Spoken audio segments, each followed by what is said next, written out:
ಮೂರ್ತಿಯಪ್ಪ ಶರಣ ಬಸವಣ್ಣ ನೀ ನಿಂತ ನೆಲವೇ ಕೈಲಾಸಾಗಿ ಬೆಳಗುತ್ತಿರುವುದು ಶರಣ ನಿಂತ ನೆಲವೇ ಕೈಲಾಸಾಗಿ ಬೆಳಗುತ್ತಿರುವುದು ಶರಣ ಬಸವಣ್ಣ ನೀ ನಿಂತ ನೆಲವೇ ಕೈಲಾಸಾಗಿ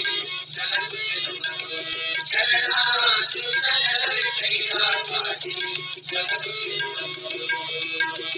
ಕಣ್ಣು ಕಿವಿ ಕಾಲಿಲ್ಲದವರ ನೋಡಿ ಮರುಗಿದೀನಿ ಕಣ್ಣು ಕಿವಿ ಕಾಲಿಲ್ಲದವರ ನೋಡಿ ಮರುಗಿದಿ ಮತ್ತೆ ಪುಣ್ಯ ಮೂರ್ತಿಯಾಗಿ ಅವರ ಬಾಳ ಬೆಳಗಿದೆ ಪುಣ್ಯ ಮೂರ್ತಿಯಾಗಿ ಅವರ ಬಾಳ ಬೆಳಗಿದೆ ಕಣ್ಣು ಕಿವಿ